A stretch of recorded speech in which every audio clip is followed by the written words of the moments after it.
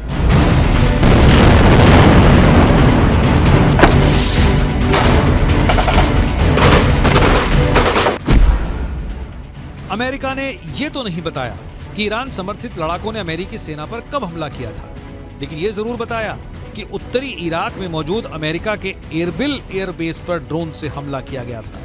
अमेरिकी रक्षा सचिव Lloyd Austin के मुताबिक इराक में अमेरिका सैनिकों पर यह हमला ईरान समर्थित कताइब हिजबुल्लाह के लड़ाकों ने किया था। इराक में ईरान समर्थित कताइब हिजबुल्लाह के लड़ाकों के इस हमले में वैसे तो कई अमेरिकी सैनिक घायल हुए, लेकिन 3 सैनिक बेहद गंभीर रूप से घायल हैं।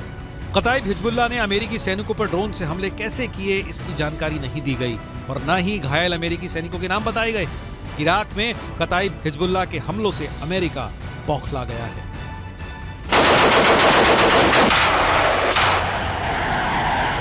मिडिल ईस्ट से लेकर पश्चिम एशिया तक इजराइल और अमेरिकी सैन्य ठिकानों पर हो रहे हमले साबित कर रहे हैं कि ईरान रूस की शह पर अब जंग में खुलकर कूदने लगा है।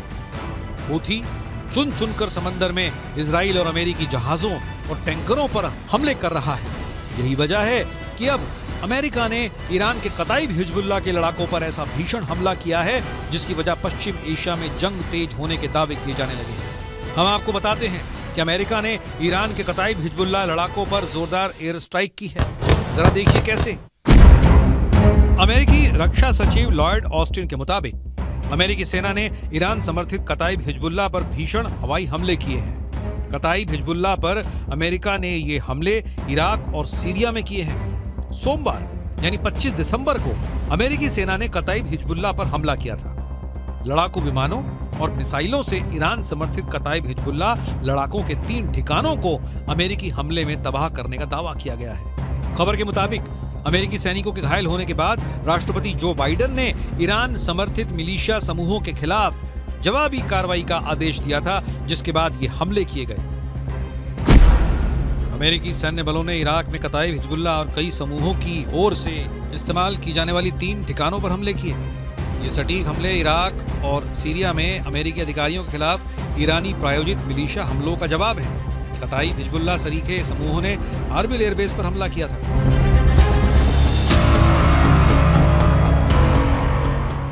इजराइल और अमेरिका इस वक्त मिडिल ईस्ट और पश्चिमी एशिया में डबल युद्ध से जूझ रहे हैं। पीएम नेतन्याहू को लग रहा था कि हमास युद्ध विराम इजराइल की शर्तों पर जरूर करेगा, लेकिन अब खबर आ रही है कि हमास के टॉप कमांडर्स ने साफ दावा कर दिया है कि हमास सीज फायर नहीं करेगा और न ही कोई समझौता। वो आखिरी दम तक जंग करेगा। गाजा पट्टी में इस वक्त उत्तरी गाजा से ज्यादा भीषण जंग दक्षिणी गाजा में चल रही है। हालात ये हो गए हैं कि इजराइल और हमास की जंग थमने की एक और उम्मीद को बड़ा झटका लगा है। 24 दिसंबर को इजरायली मीडिया रिपोर्ट्स में दावा किया गया कि हमास और इस्लामिक जिहाद आतंकी संगठनों ने इजिप्ट या कहें मिस्र के उस प्रस्ताव को ठुकरा दिया है जिसमें कहा गया था कि अगर ये दोनों संगठन गाजा की हुकूमत किसी तीसरी ताकत को सौंप देते हैं तो इजराइल परमानेंट सीज फायर कर देगा। लेकिन हमास के टॉप कमांडर्स ने इस प्रस्ताव को पूरी तरह से खारिज कर दिया है। हम आपको हमास नेता यहिया सिनवार का वो दावा दिखाने जा रहे हैं जिसमें इजराइल सेना को भारी नुकसान का दावा किया गया है। हमास के कसाई का दावा, मार दिए 1500 इजरायली सैनिक।